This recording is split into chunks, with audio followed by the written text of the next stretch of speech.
A few days ago, I saw Apple's new show where they debuted the new iMac. Lovely, lovely colours. A really nice looking machine from the back. Well, from the back anyway. From the front, it looked like a tortoise with hemorrhoids. Ugly as sin. A stupid white bezel around the screen, which is ugly, and this stupid dumb chin. And the chin didn't have the Apple logo on it. So when I first saw it, I thought it was some sort of Chinese knockoff of some all-in-one PC. To believe it's an Apple machine is ridiculous. It's crap. Ah yes, it's the new M1 chip, so it's really, really fast. And it is really fast. But it is a ugly, ugly design. Well, from the front anyway. From the back, lovely, lovely colours. From the front, fucking ugly. They could easily remove the chin, move the motherboard up into the machine, allowed 2 spaces for hard drives with the necessary ports, because all it is a simple SATA cable that goes from the motherboard to the hard drive. It carries data and power. That's it. Not rocket science. It doesn't need some fantastic engineering to get it to work. It's a simple cable that goes from motherboard to hard drive. So one port contains the one that comes with the machine, which contains the operating system. The other port is empty, which means the user can flip a little door, stick in a 2.5-inch SSD, close the door, and configure it. Done. But that means that machine is adaptable, which means people won't want to buy the next model up because their hard drive can be changed. So the second port, if it becomes full, you flap it out, you put a bigger one in, you then download the software to that hard drive. Instead of using a 1 terabyte SSD, you put in a nice new 4 terabyte one, which means you won't need to upgrade. And Apple have always made their machines so that to upgrade it, you have to buy a new one. Look at the iPad. The iPad does not have a micro SD. The reason being is, if you had a micro SD, people would buy the 32 gig iPad, buy a 1 terabyte micro SD, stick into the SD slot, and have storage for songs, games, books, whatever, images, whatever. But because they don't want to do that, they've made it so if you want to upgrade it, you've got to buy a new one. Why should I? I can buy a simple Samsung tablet which contains a micro SD port, have a 1 terabyte micro SD card, stick it in the machine, and I've got all that space for storage. Games, books, music, videos, whatever. But on an iPad, if I want to change the storage, I've got to buy a bloody new one. That shows Apple is greedy. They want money from the customer. They don't want to create a machine that is configurable by the customer. In other words, I can put a micro SD card in it. If it's their PCs, I can't put a hard drive in it. None of their machines can be changed by the user. They're Mac Minis. You can't change the hard drive. You can, but it's hard to take it apart. And you've got to know what you're doing or you'll break it. The same with the iMacs. You can take the older ones apart, but if you're not careful, you can break it. And there are lots of YouTube videos showing where people have taken their iMacs apart and changed the hard drive. Now, you can't change the CPU. Well, you can change the CPU, but you've got to be careful.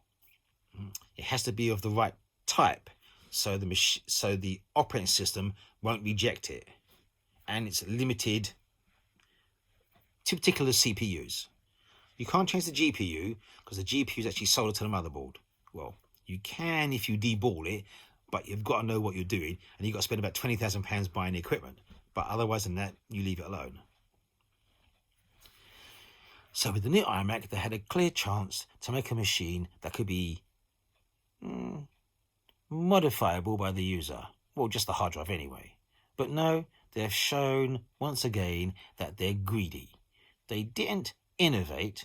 All they've done, well, they did innovate in a way, but not in the way that should have been innovated. They should have innovated so it was a customer-focused machine, not a money-making machine. And that's what they've done. Again, they've made an iMac that's a money-making machine. Simple change of their way of working. It's not rocket science. I'm not asking them to read the Gothenburg Bible backward in Swahili. Simple change of operating. Instead of being concerned about how much money they can generate from the punters, customers, they want to be able to make sure that the customers is able to configure their machine to suit their needs. So, with a bigger hard drive, simple port, open a door, flip a new hard drive in, got extra hard drive, extra space. That's it. But no, they've done it so that if you want more hard drive, you got to buy a new machine. And the same with the new iMacs. The base model, £1,200 for 2 lousy USB ports. I could build a PC, spend less than £1,200, and build a really, really good PC that could drive 2 monitors, that would have 2 spaces for 2 M.2 drives, enough capacity for 4 hard drives, at least 10 terabytes each, a really good graphics card, and I wouldn't spend £1,200. I might spend maybe £800, £900 and get a really, really good PC.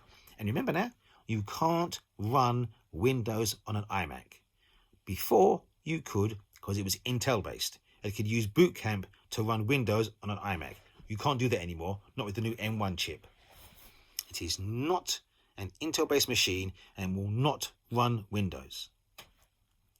Again, don't really mind that. But they have, they have killed the ability of the user to run his software on their machine. Remember, when it's in the shop, it belongs to Apple. When I buy one, I want to be able to do what I want with it whenever I want it. If I want to run software that's 20 years old, so be it. The machine should not have a fit. It should just run the software. Yes, it'll be much quicker, but it should just run it. It shouldn't have a fit about running its old software. Where now, modern operating systems will not run legacy software. And neither will they run, say, 32-bit software. So a 64-bit machine should be able to run, by default, a 32-bit operating system, or well, software anyway. But now, it can't do that. So most new iMacs with a new operating system, I'm not sure what it's called now. Right. Not the M1s, but before that, the Intel-based ones. They couldn't run older 32-bit software. And some of the vendors had not released their 64-bit software, which is stupid. If I want to run software that's 20 years old, so be it. It's not your fucking choice to decide what I can and can't run. It's my choice to decide what I want to run on my machine because I've paid money for it, so it's mine. But anyway, Apple have always been a greedy bunch of bastards, and it shows throughout their whole life cycle that they're more concerned with generating income from punters, customers, instead of giving them a machine that has a long life cycle, to be more polite about it. They've always been greedy arseholes. But anyway, that's my opinion. Maybe one day they bring an iMac out that really is good, not the pile of shit they keep bringing out. But anyway, hey, one can dream, or is it a fantasy? I'm not really sure. Maybe one day. You have a nice day now. Bye.